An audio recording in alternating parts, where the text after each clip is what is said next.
Olá, sejam todos muito bem-vindos. É um prazer estar mais uma vez aqui com vocês. Eu sou o professor Dr. Leonardo Finelli, psicólogo e pedagogo, e estou aqui para dar sequência na nossa disciplina de pesquisa e extensão tecnológica. Essa é a nossa quarta e última aula da disciplina, que compõe a matriz da pós-graduação Lato Sensu em Docência em Educação Profissional e Tecnológica, promovida pelo Instituto Federal do Norte de Minas Gerais.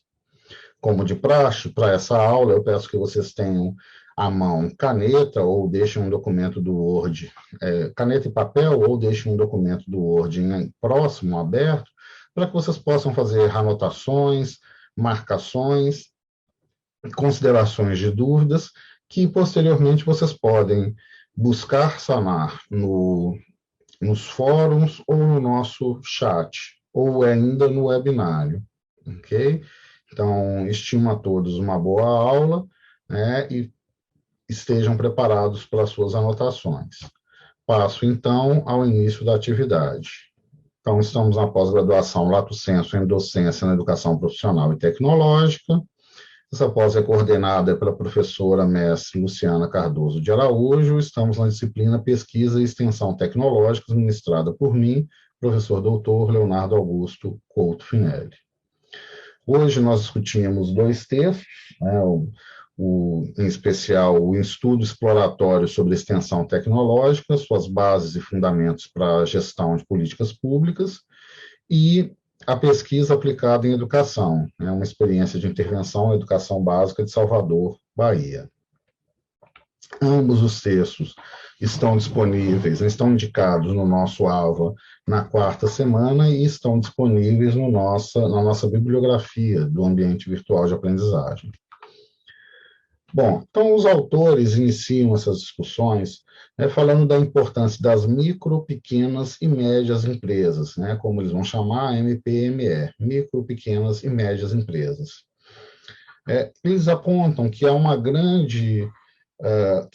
papel da grande empresa no contexto econômico do país que é altamente compreendido e respeitado.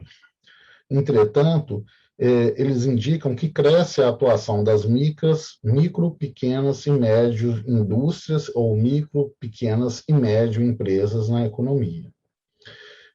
Indicam, então, que principalmente na participação da produção industrial e na capacidade de geração de empregos e renda. Para justificar ou ilustrar essa afirmação, eles trazem alguns dados, por exemplo, de 2001, apresentando que o universo de empresas formais eram de 5,57 milhões de empresas no Brasil. Entretanto, a grande maioria desse grupo, 99,6%, eram compostos por micro, pequenas e médias empresas, agregando um montante aproximado de cerca de 14,6 milhões de pessoas ou profissionais trabalhando nesse grupo de empresas. Então, vejam que nós temos as grandes empresas com grande impacto econômico, uma grande força política e econômica atuando no Brasil, mas que são acompanhadas por uma grande diversidade de micro, pequenas e médias empresas. A grande maioria das empresas são ainda nessas escalas micro, pequenas ou médias. Nesse sentido, as micro e pequenas empresas são responsáveis por apenas 28% da produção estimada no ano de 2000. Então, como são de uma proporção menor, os resultados que elas produzem, o produto que elas apresentam, acaba sendo menor, mesmo sendo uma grande quantidade de empresas, a proporção é muito menor se comparado, a produção de produção é muito menor se comparado às das grandes empresas. As MPME também foram responsáveis por 63,7% das exportações. Porém, então tem uma grande parcela de exportação, porém com uma parcela de apenas 12,4% do capital exportado, ou de valor de capital adquirido com as exportações. é o que indica valores baixos de transação comercial e provavelmente resultado de produtos com baixo valor agregado. Infelizmente, em função da sua baixa capacidade de produção, muitas vezes trabalham com produtos ou serviços de pouco valor agregado ou com uma produção pequena, o que impacta em um menor retorno econômico.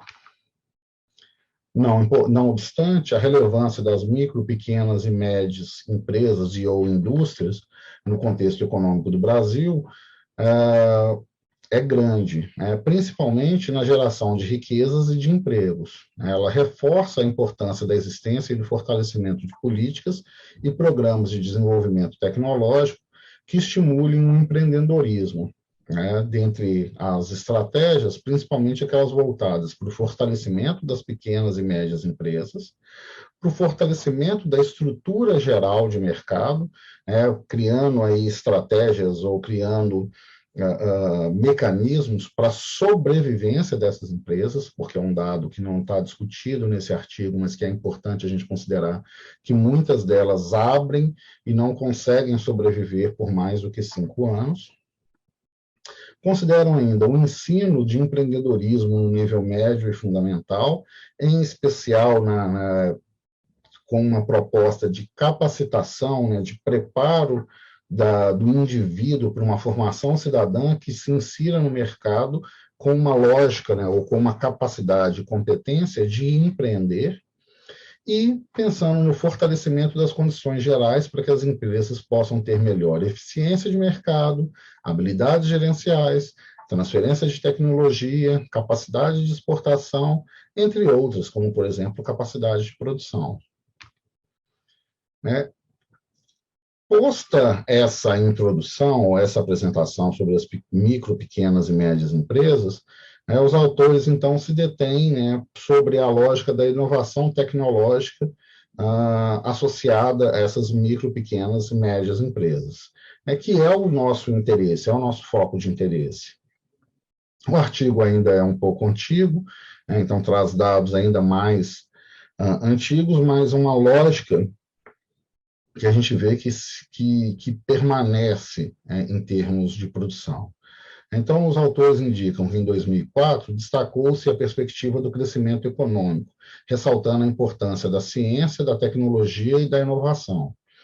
Bom, essa lógica, nós já discutimos em aulas anteriores, é permeada pelo desenvolvimento da inovação, seja ela tecnológica, seja ela social, seja ela inovação de negócios, que deve ser fomentada a partir das parcerias entre instituições de ensino, universidades e comunidade, e essa lógica é trabalhada eminentemente a partir da perspectiva da extensão.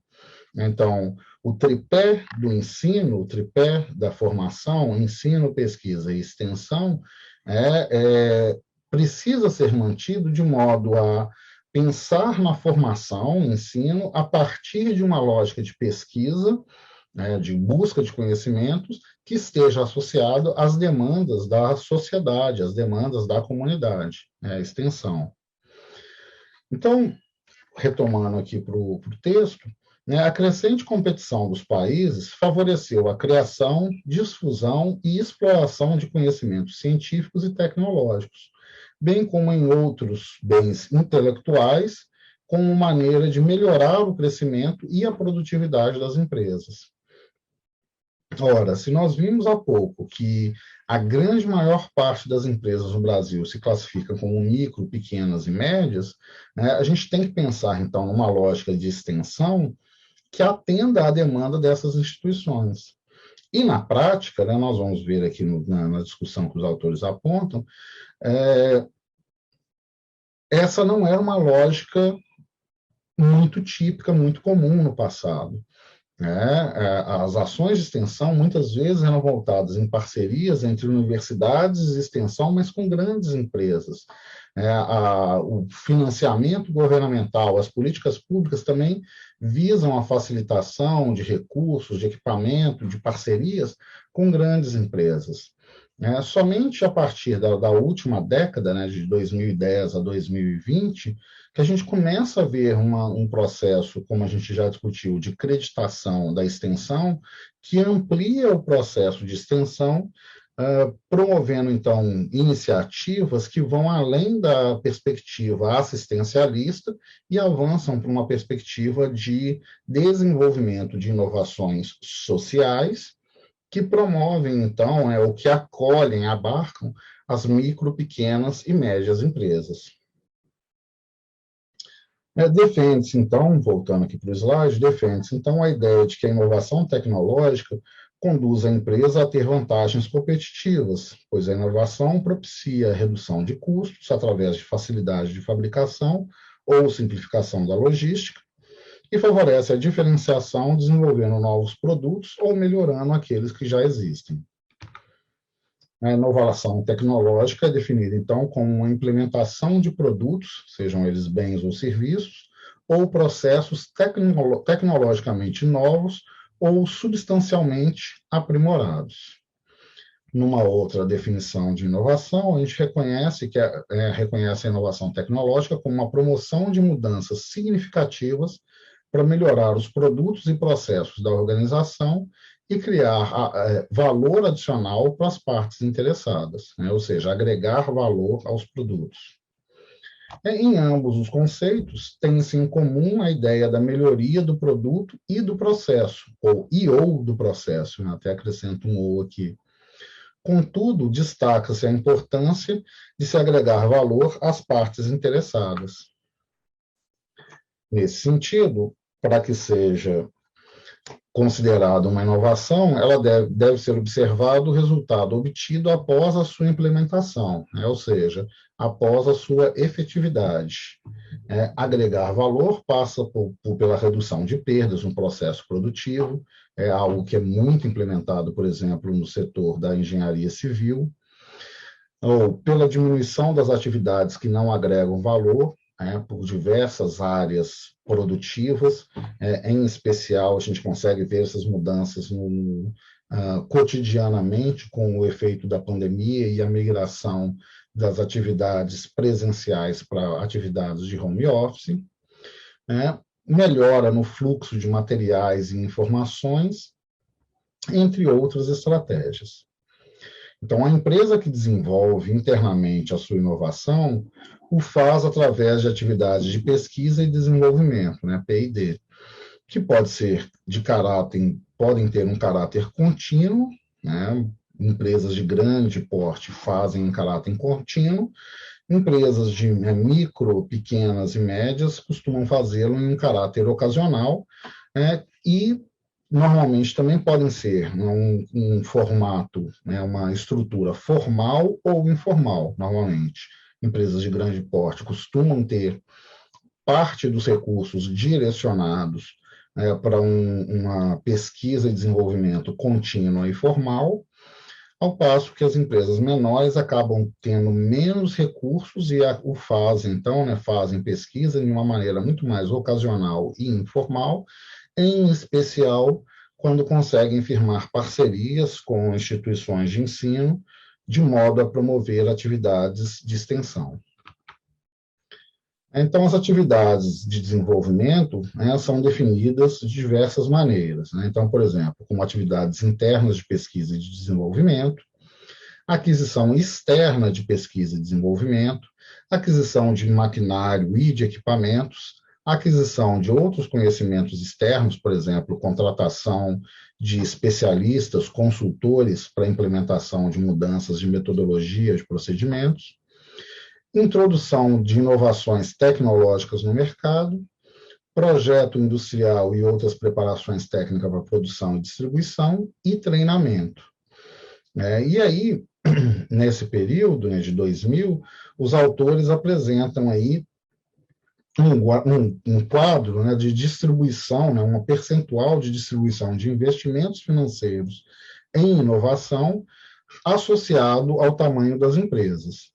Então, por exemplo, na aquisição de máquinas e equipamentos, o investimento financeiro realizado foi de cerca de 52,2% do total, né, dos 22,35, né, que foi bilhões de reais investidos naquele ano.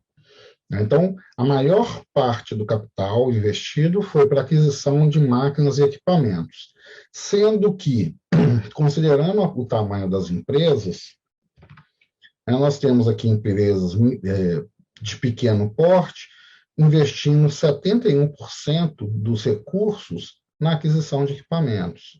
Empresas de médio porte já avançando aí já trabalhando com um percentual menor de 64,7%, e empresas maiores com um percentual ainda menor de 43% de recursos investidos em aquisição de máquinas e equipamentos, né?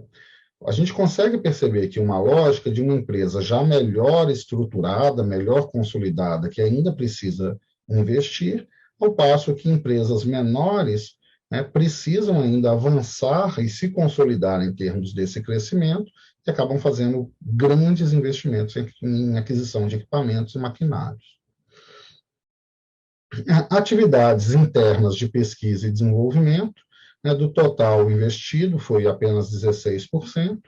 Vejam que empresas pequenas investem pouco, né, cerca de 10%, médias avançam aí para 11,5%, e empresas um pouco maiores já conseguem dedicar uma maior quantidade de recursos, né, 20% de recursos, em estratégias de pesquisa e desenvolvimento. Em projetos industriais e outras participações técnicas, também um investimento pequeno, 14%, novamente a mesma lógica, né? Empresas pequenas com investimento menor e um investimento que é crescente em função do tamanho da instituição. Introduções de inovações e tecnologias, um percentual, né, de recursos ainda menor, de 6%, com empresas pequenas e médias investindo pouco na introdução de novas tecnologias, elas têm poucos recursos para comprar essas novas tecnologias ou para investir no desenvolvimento delas, ao passo que empresas um pouco maiores já investem bem mais, né, proporcionalmente aqui o dobro das empresas de pequeno e médio porte, apesar de ainda ser uma proporção ainda bem pequena se comparado ao que eles investem em equipamento e maquinário. Aquisição de outros conhecimentos externos, né, como eu disse, por exemplo, pagar consultores, um investimento também pequeno, 5%, mesma lógica, empresas micro e pequenas, um investimento bastante baixo, cresce um pouquinho e aumenta consideravelmente, em termos de proporção, para empresas de grande porte. Treinamento e aquisição de pesquisa e desenvolvimento externo, vou trabalhar aqui com os dois juntos, mesma coisa, investimentos bastante baixos. Em treinamento, a gente vê pouco treinamento para empresas de pequeno e médio porte, um pouco mais para empresas de grande porte, reconhecendo que nas empresas maiores, esse treinamento, esse investimento em treinamento, ele é mais pontual, em setores, em áreas, a partir do treinamento, por exemplo, de capacitação humana para operar novos maquinários, e não necessariamente um treinamento generalizado para todos os funcionários, que são muitos. Já em termos de pesquisas, de aquisição de pesquisas externas, há um investimento ainda baixo proporcionalmente, tanto para as pequenas, médias e grandes empresas. Então, a elevação para um patamar de competitividade das micro, pequenas e médias empresas é melhor compreendida a partir, por exemplo, de grandes empresas possuírem uma maior capacidade de investimento em pesquisa e desenvolvimento, e, portanto, maior capacidade para inovar tecnologicamente seus produtos. Você tem mais, você consegue investir mais. Grandes empresas, apesar de serem poucas, geram 56% dos empregos, enquanto as empresas médias geram apenas 16%. Então, você tem uma maior empregabilidade, você acaba conseguindo investir mais, porque é maior, e isso é transferido para esse potencial humano, como nós vimos, por exemplo, em termos de treinamento. A capacidade de exportação, das pequenas empresas é menor, né, porque exigem uma grande articulação, capacidade de negociação internacional, poder de barganha, uma ação organizada, adequação de produtos aos processos e normas internacionais, o que é uma dificuldade, costuma ser uma barreira enorme para pequenas empresas, e condições locais de vendas que se fazem necessárias. Então, a capacidade de exportação das pequenas empresas lidam com deficiências naturais, o que a gente chama de deficiências naturais, essas dificuldades de articulação, até em função da dimensão e da estrutura, do número de funcionários que podem se dedicar a pensar na solução desse tipo de problemas. E grandes empresas também têm facilidade natural em acessar linhas de créditos governamentais para qualquer fim. Como a gente viu na aula 2, com as legislações, a maior parte das linhas de crédito, dos fomentos oferecidos pelo governo, demandam uma burocracia tão grande que acabam sendo acessadas apenas por grandes empresas. Em qualquer dos casos, o impulso da competitividade nas micro, pequenas e médias empresas só será conseguido com a melhoria do sistema, de fatores sistêmicos internos à empresa. Então, os investidores, os gestores, eles precisam assumir essa lógica de investimento e traduzir parte do lucro como um investimento interno, e assim agregar valor ao seu produto e conseguir ter uma maior rentabilidade. Pode-se imaginar a atuação do Estado com seu papel de estimulador na melhoria da competitividade por meio de ações internacionalmente reconhecidas e amplamente aceitas. O que melhorou na última década e na década anterior ainda era bastante limitado. Mas, mesmo com a melhora da última década, a gente ainda consegue ver, eu retomo lá a nossa segunda aula das legislações, que muito desses fomentos, desses estímulos oferecidos pelo Estado, acabam sendo de difícil acesso para os micro, pequenos e médios empreendedores.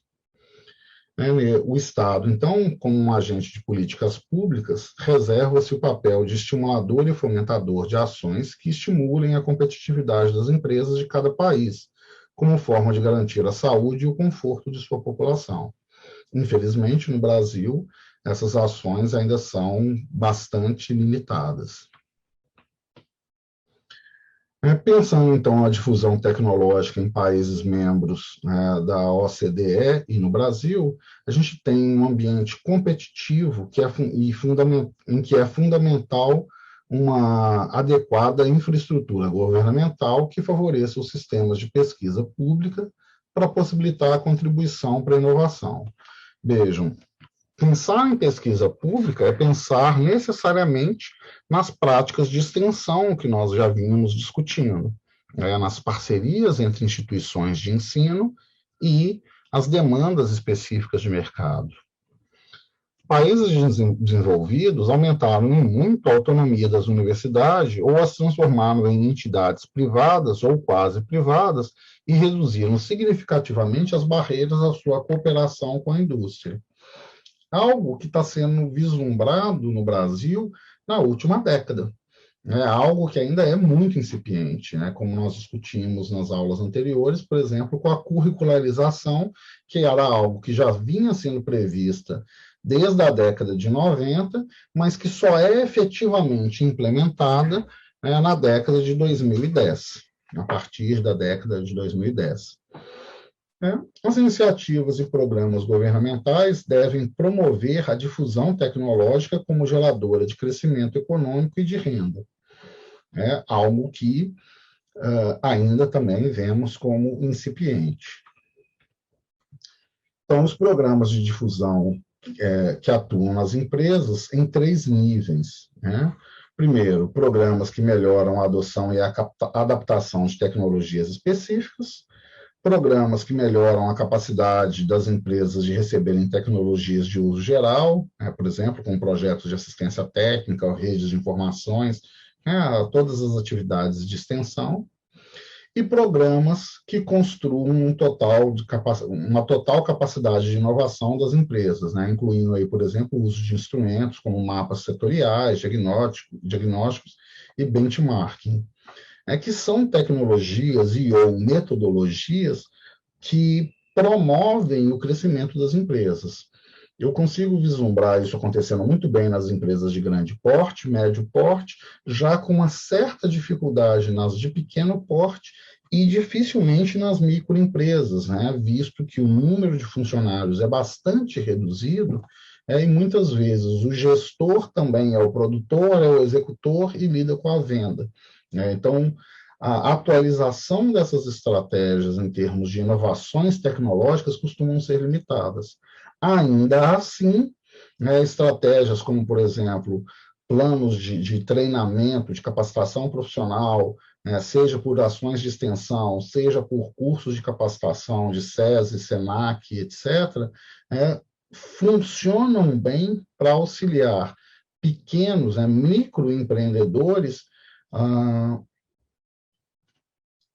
a desenvolver estratégias de empreendedorismo e de implementação dessas inovações tecnológicas, que, por sua vez, funcionam também como inovações de negócio, né, fazendo aumentar o seu capital e, consequentemente, atuam como inovações sociais que promovem o desenvolvimento da comunidade em que a instituição está inserida.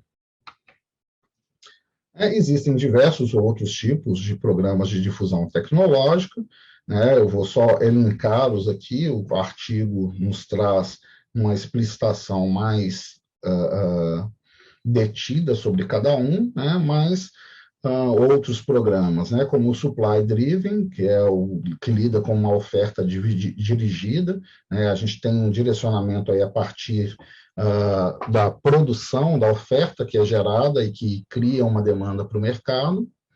O Demand Driven, que é o que trabalha com uma lógica inversa, então ele parte da demanda dirigida, ou seja, em função da demanda que aparece no mercado, as empresas começam a crescer ou começam a serem desenvolvidas de modo a suprir essas demandas.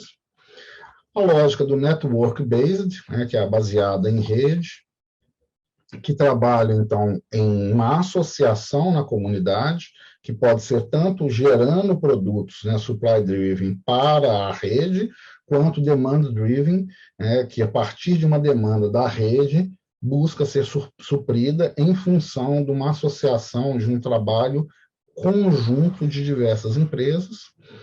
E o Infrastructure Building, construindo uma infraestrutura que lida com uma discussão que nós já tivemos lá na aula 2, da construção ou da implementação dos centros de formação tecnológica, os centros de desenvolvimento tecnológico, que são construídos a partir de parcerias, principalmente públicas-privadas, que criam centros tecnológicos, ou centros de pesquisa, com uma lógica parceira entre diversas instituições, onde os produtos gerados, sejam produtos objetivos, seja tecnologia, sejam metodologias, são compartilhados pelos diversos membros que compõem aquele centro e, consequentemente, os recursos investidos pontualmente para cada membro é menor e, consequentemente, dá uma maior rentabilidade para todo, um melhor desenvolvimento para todo o grupo. E aí entramos no ponto-chave dessa discussão, que é a expansão tecnológica nas micro, pequenas e médias empresas. Então, a inovação tecnológica é um dos fatores de maior complexidade e risco, mas também um dos que possui um maior potencial para bons resultados. É maior complexidade porque você tem uma demanda que vai precisar ser atendida e você não tem uma resposta pronta. Alto risco, porque como a resposta não está pronta, muitas vezes vão ser criados projetos, iniciativas que vão buscar responder àquela demanda, mas nem sempre vão dar certo, nem sempre vão apresentar resultados exitosos. Por outro lado, Como não existe uma resposta pronta, novas respostas podem gerar aí um grande potencial de resultados, né, de desenvolvimento de tecnologias, de metodologias, de recursos, de capital, etc. Então, produtos ou processos diferenciados da concorrência permitem que as empresas alavanquem seus investimentos num ciclo chamado de virtuoso da receita versus despesas, né? Então, elas acabam diminuindo despesas e ampliando receitas, né? O que é o ciclo virtuoso, porque elas lidam com um produto que é diferenciado no mercado. Quando a gente vê, por exemplo, vou trabalhar com um exemplo aqui de tecnologias, né, de aplicativos, o crescimento das redes sociais, né? Nós tivemos no passado o Orkut, que foi engolido pelo Facebook, né? Eles trabalharam em paralelo um tempo e um foi morrendo e o outro se crescendo. E vemos o Facebook e Google como duas grandes empresas que formam parcerias e que se desenvolvem, né, de uma maneira um pouco predatória quanto aos seus concorrentes. Tivemos, por exemplo, Snapchat, temos ainda, né, ou temos ainda Snapchat, Instagram e outras redes que funcionam de maneiras pontuais, cada uma com as suas especificidades, até mesmo Twitter, WhatsApp, hoje falamos também de Telegram, que são tecnologias ou aplicativos que atendem demandas e que, por serem inovadoras, né, criaram, né, as demandas para a comunidade em termos de seu uso. No primeiro momento, elas oferecem um recurso que é acolhido pela comunidade e depois eles geram uma demanda, né? Hoje em dia a gente conhece muito poucas pessoas que conseguem viver fora das redes sociais. Então, quando a gente fala desse tipo de produto ou esse tipo de processo diferenciado, a gente acaba diminuindo a concorrência e ampliando o potencial do desenvolvimento da instituição, empresa, indústria, o que quer que seja. Mas para reduzir os riscos, há a necessidade de fundir a visão da realidade de mercado à visão prospectiva do mercado, em termos de novidades. Então, a gente tem que pensar o que vai pegar, né, na prospecção, o que tem de demanda, o que vai funcionar, o que vai pegar, que as pessoas vão assumir como uma tendência, e o que efetivamente está funcionando no mercado. Diversas instituições, eu vou voltar no exemplo dos aplicativos, diversos aplicativos foram criados com uma visão prospectiva. Alguns pegaram e se tornaram extremamente populares, outros não pegaram, né? Então, nessa realidade de mercado, eles acabaram aí sendo fagocitados, sendo engolidos por grandes instituições, por outros aplicativos, por outras instituições, ou entraram em desuso em função simplesmente de não atender as demandas do público, né, as demandas da população geral no mercado. Pensar, então, em boas práticas, né, é lidar com ações simples, de baixo custo e de alto impacto na produção e desenvolvimento que envolvam revisão ou aperfeiçoamento de produtos e processos que são adequados ao negócio em questão, né? Seja uma indústria, seja uma empresa que oferece serviços, seja só uma prestação de serviços, etc.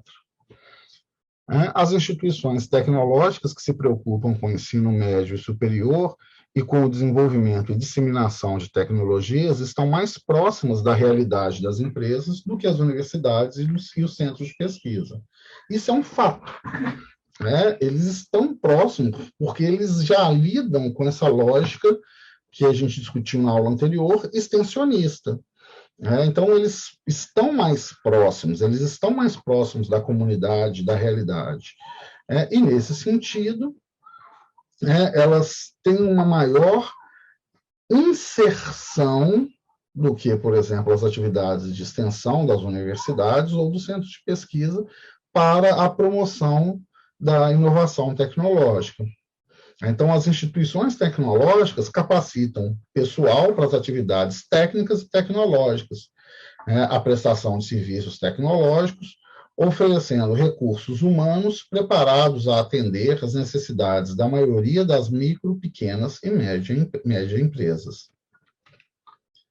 Já as universidades e centros de pesquisa estão prontos a auxiliar na já citada visão prospectiva, que é o braço da pesquisa num cenário sem fronteiras. Como eles recebem recursos para investimento em pesquisas, eles trabalham muito com essa inovação, com a ponta, com o desenvolvimento de novidades. E trabalham, por terem mais recursos, lidam com perspectivas de parcerias internacionais, ou seja, um cenário sem fronteiras. Além disso, eles têm um outro braço, que é o da extensão, que busca trazer os avanços tecnológicos com a interação entre a visão empresarial e a visão científica. Daí, como discutimos na aula anterior, essa ponte, essa via de mão dupla entre a visão empresarial e científica para a promoção da inovação. Nesse contexto, a chamada extensão tecnológica é uma ação importante no contexto de alavancagem da inovação tecnológica em pequenas e médias indústrias, ou pequenas e médias empresas.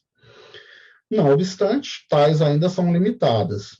Falta, por exemplo, sistemas básicos de qualidade, sistemas de gestão estratégica, tem limitações na visão dos gestores, de gestão de caixa, de gestão de pessoal, de gestão de produção, mas que essas limitações já vêm evoluindo em função das inovações que já foram implementadas no mercado e que vêm se tornando lugar comum e sendo compartilhadas por outras instituições. Então, para mudar o quadro dessa demanda de inovação, seja ela tecnológica, de negócios ou social, a gente ainda precisa de metodologias de atendimento e apresentação de aconselhamento gerencial e técnico, apresentação de propostas, assessoramento, propostas de assessoramento, metodologias de assessoramento, de fazer junto com as empresas, e metodologias de prestação de serviços, de como executar ou providenciar serviços externos à empresa, apropriados às condições em que se encontram as empresas, indústrias, instituições, o que quer que seja. Precisa-se também de pessoal treinado e qualificado nessa metodologia, denominados de extensionistas.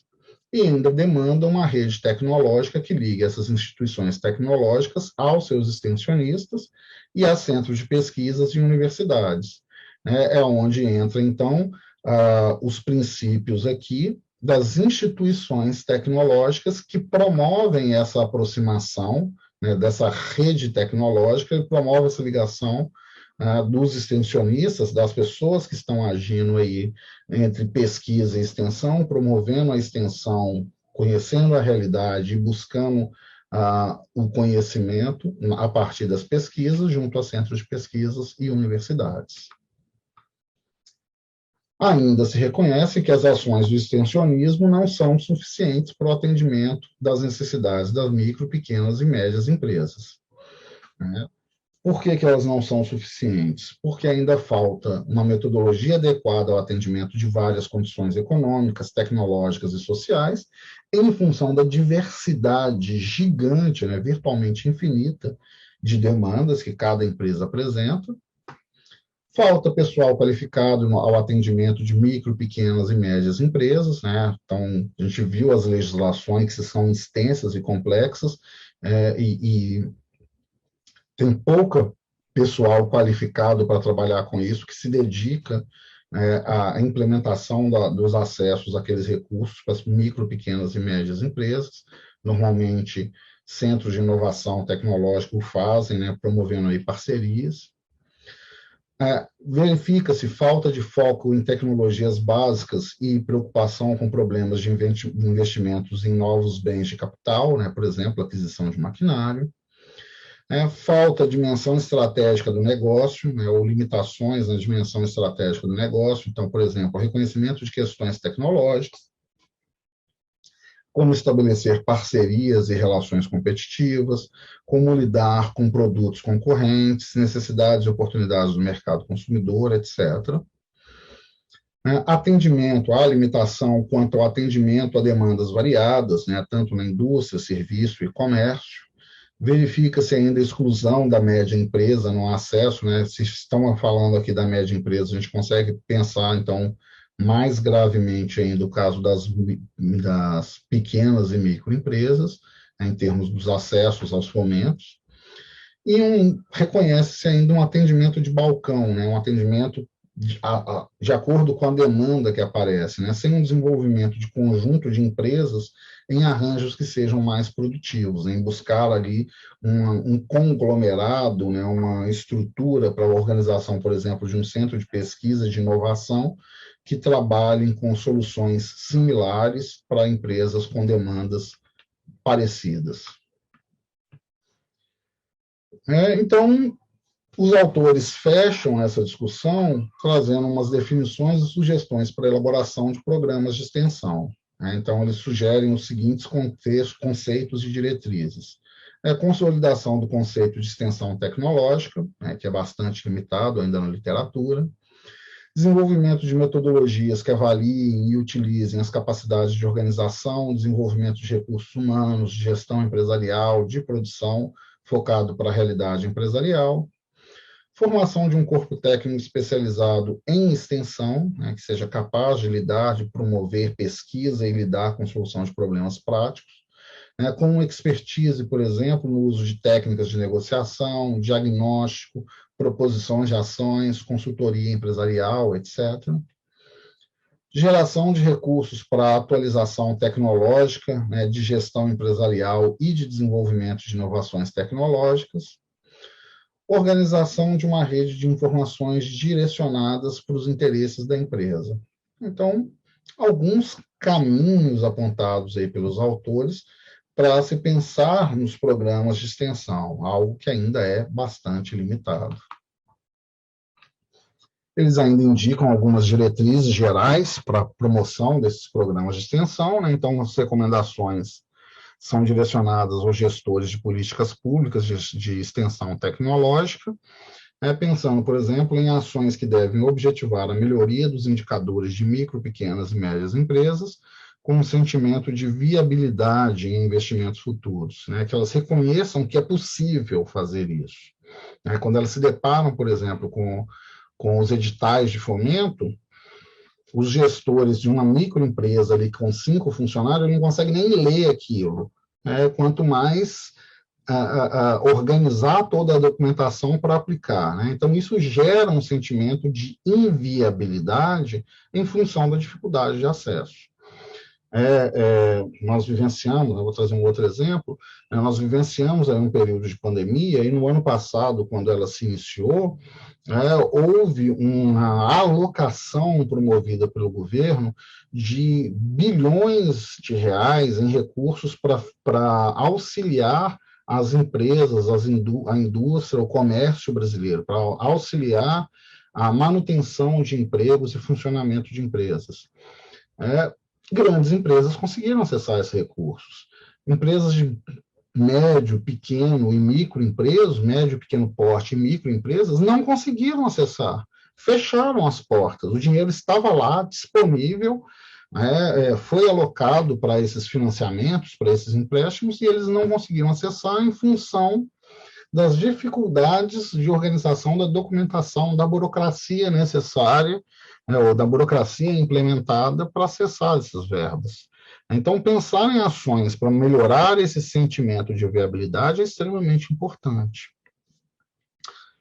Pensar também em ações que levem às boas práticas, com base no desenvolvimento e validação de metodologias e qualificação de extensionistas, como nós vimos, a lógica das boas práticas, crescimento da empresa com redução de custos. Seleção de extensionistas segundo as suas experiências profissionais em práticas de chão de fábrica, então, a partir da experiência tácita ou comprovada do indivíduo que está promovendo a extensão, seja ele um professor, seja ele um pesquisador, seja ele um universitário que vai começar a estagiar, mas que tem essa possibilidade de fazer essa alocação que funcione. A promoção da capacitação em campo e contínua requalificação desses profissionais, Não é todo mundo que consegue dar conta e se interessa por isso. A gente ainda tem uma formação universitária que é eminentemente acadêmica e que a lógica, por exemplo, da educação profissional e tecnológica tenta modificar, fazer um pouco mais de extensão, fazer um pouco mais de uma formação profissional voltada para esse chão de fábrica, para uma capacitação em campo. Aumentar a cultura de boas práticas em ações de extensão futuras, ações ligadas ao tema realizadas de forma coordenada e sistêmica, algo que também não acontece, atendimento aos clientes de forma induzida, sejam aqueles locais ou coletivos, ou por demanda espontânea, de empresas individualmente que buscam ações de extensão, e monitorar as atividades de extensão, através da verificação, avaliação, fornecimento de subsídios, aperfeiçoamento de políticas públicas de incentivo às práticas de extensão. Algumas recomendações para a elaboração de metodologias. Então, eles sugerem que as metodologias devem ser elaboradas considerando as diversas realidades técnicas, econômicas, sociais e políticas das micro, pequenas e médias empresas. Devem focar o desenvolvimento e a capacitação em boas práticas fabris, deve trabalhar com metodologias que reduzam a vulnerabilidade das empresas no mercado, em especial discutindo essas questões de como lidar com essa burocracia. Deve-se trabalhar com metodologias que sejam direcionadas ao diagnóstico básico, à proposição de soluções simples e de baixo custo, a aconselhamentos gerenciais e propostas de planos de ação de médio ou de longo prazo. Retoma aí a lógica das boas práticas fabris.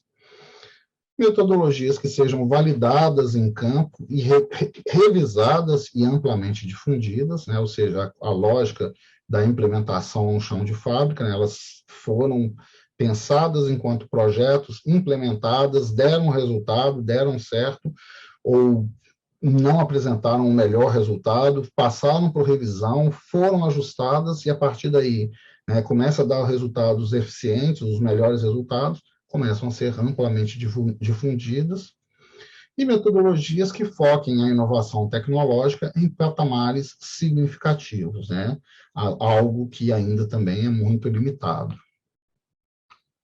E aí os autores desse texto fecham, concluem o material, discutindo que a inovação é fundamental para a estratégia de desenvolvimento industrial de um país. Para isso, então, a utilização de novas tecnologias por intermédio das empresas pressupõe assumir riscos que são inerentes ao desenvolvimento, à produção e à comercialização piloto de produtos e serviços. Contudo, a estratégia de inovar torna-se um importante fator de melhoria da competitividade, porque gera mais lucro, gera inovação, gera novos produtos que tornam a empresa, o comércio, a indústria mais competitivos. E ainda que a inovação, concluem que a inovação deve estar presente em soluções simples ou complexas, sistêmicas ou não, associadas à velocidade de ambientes altamente competitivos, que demandam aí que aconteçam com uma certa celeridade, para que a instituição, empresa, comércio, etc., não fique para trás, não fique ali como um dinossauro no seu setor. Bom, o outro texto que eu quero discutir lida com uma pesquisa aplicada em educação, uma experiência de intervenção na educação básica de Salvador, Bahia.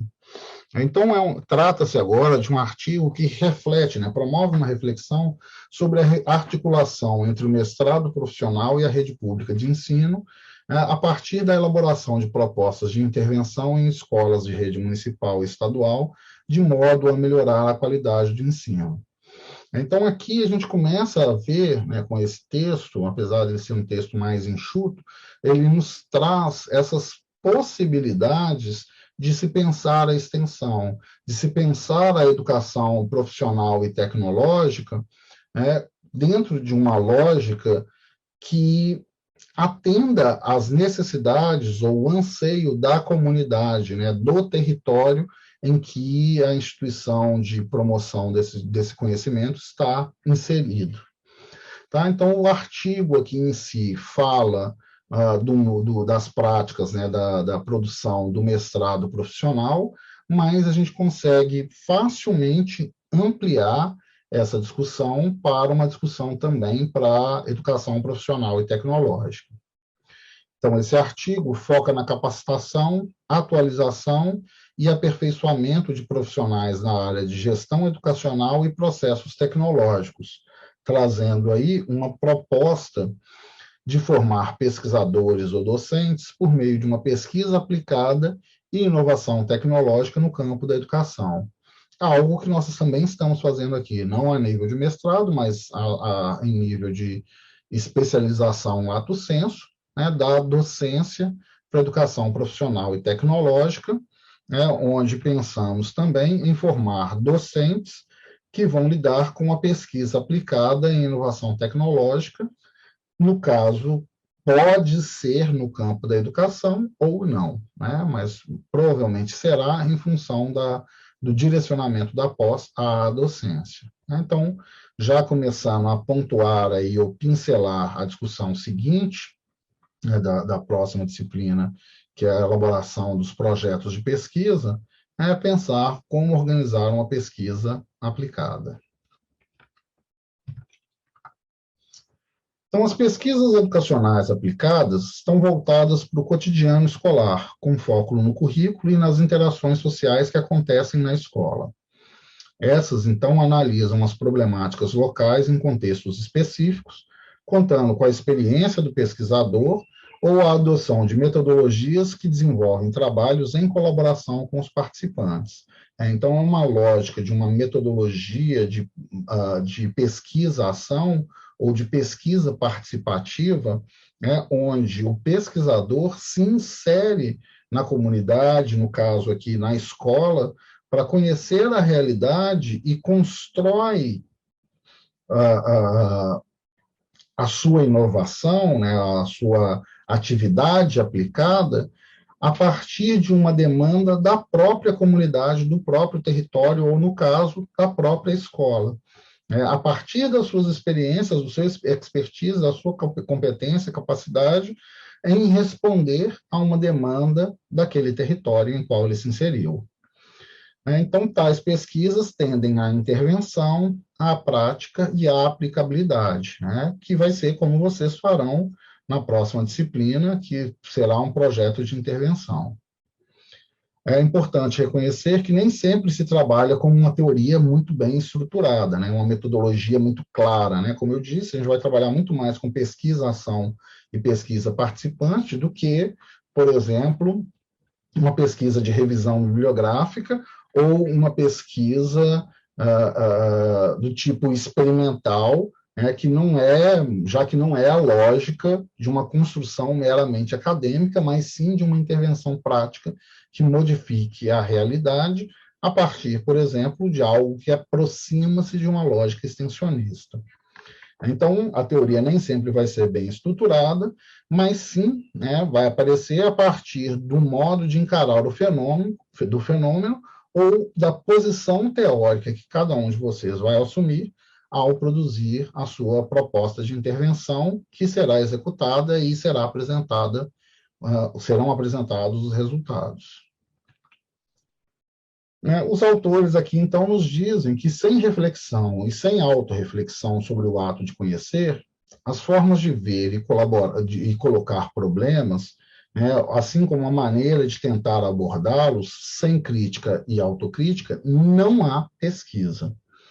Então, na hora que a gente pensar nas intervenções do próximo semestre, né, elas precisam se dar com uma perspectiva crítica, reflexiva, e que implemente algo para a comunidade.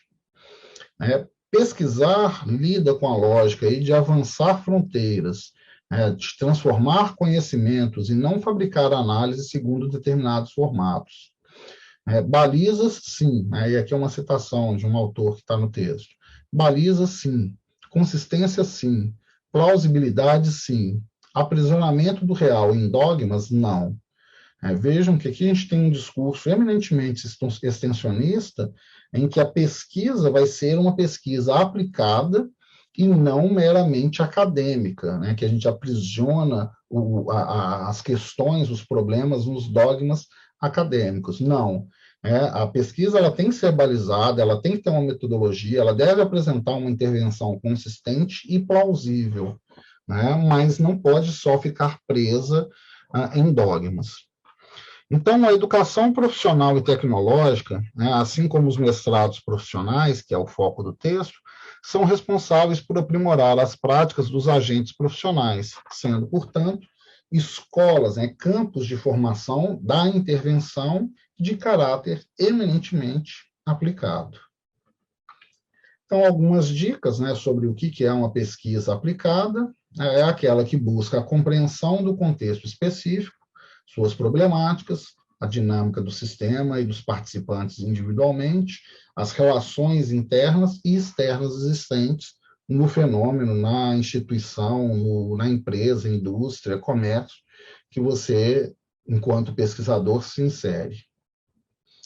Ela também busca, né, os conhecimentos que são aplicados e que são ressignificados. A pesquisa aplicada também está diretamente relacionada à capacidade de adequação dos estudos ao contexto pesquisado e ao pesquisador, né, a sua capacidade de se inserir e promover mudanças. Envolve, né, a imersão na problemática, no contexto específico e reflete o engajamento indispensável do pesquisador, né, naquele locus de pesquisa, né, a imersão que você fará no seu locus de pesquisa.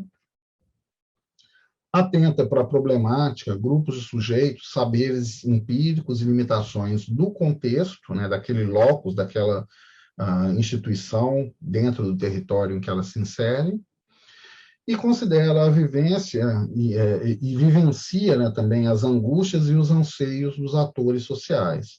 Então, por exemplo, aqui eles vão falar agora dos exemplos, né, de ações aplicadas em escolas públicas, que vão falar das experiências, das angústias dos professores, dos funcionários, demais funcionários da escola, dos alunos, etc.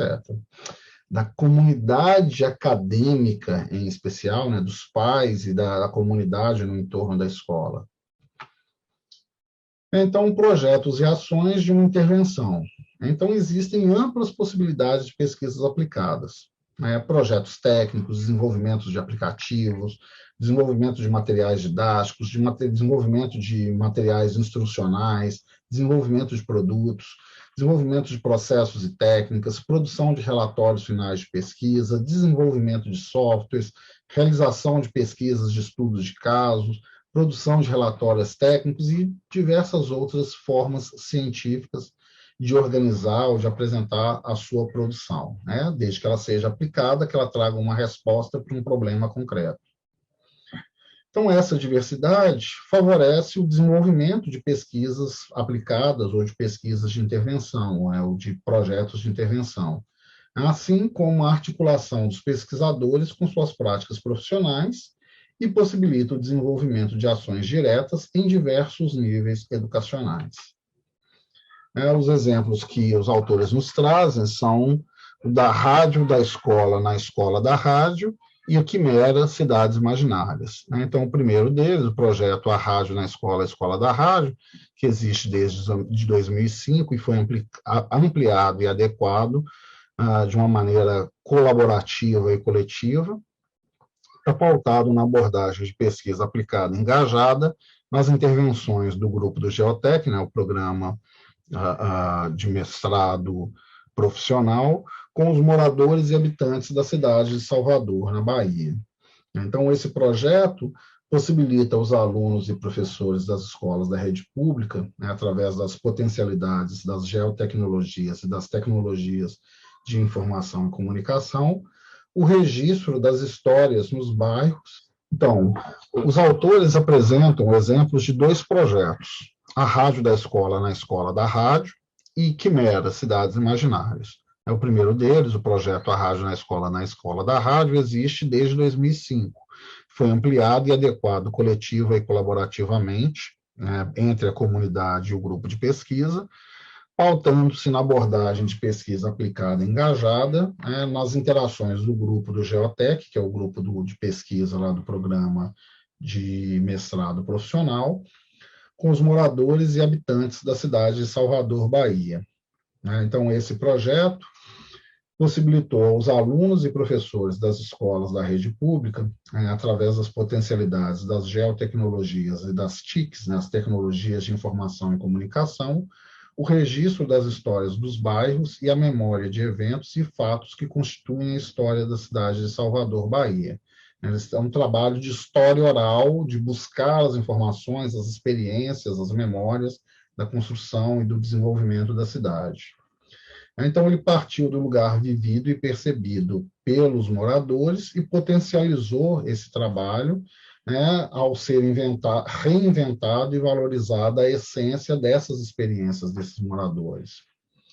Tem um filme que se chama Os Narradores de Javé, é uma produção nacional que vocês conseguem assistir pelo YouTube, que lida muito bem, né, mostra muito bem um pouco desse tipo de prática do projeto da Rádio Escola, da Rádio na Escola, que trabalha com essa construção, né, da pesquisa de história oral em função do deslocamento de uma comunidade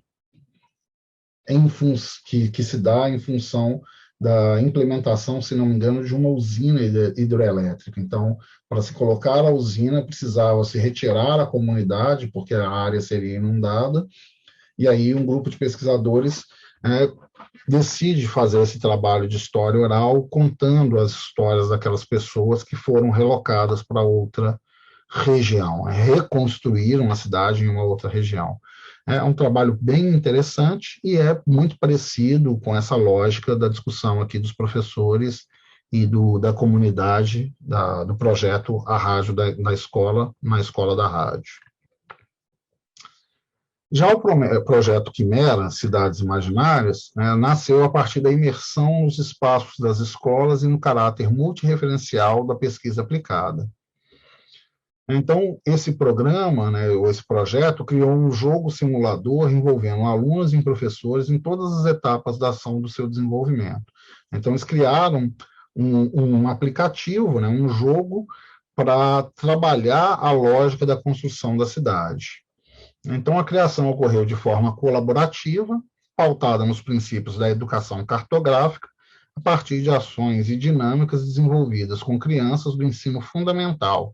Vejam, crianças de ensino fundamental, eles não estão aprendendo a ler e escrever, ou começando a desenvolver conceitos, a desenvolver suas capacidades cognitivas, mas já são reconhecidos como agentes de pesquisa, já são reconhecidos como indivíduos capazes de produzirem conhecimentos.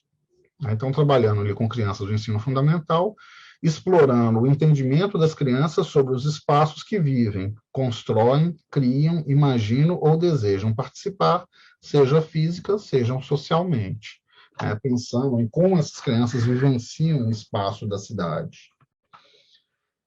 Esses dois projetos produziram conhecimentos e práticas inovadoras de uma maneira colaborativa que melhoraram a educação pública. As conclusões dos autores reiteram esses achados.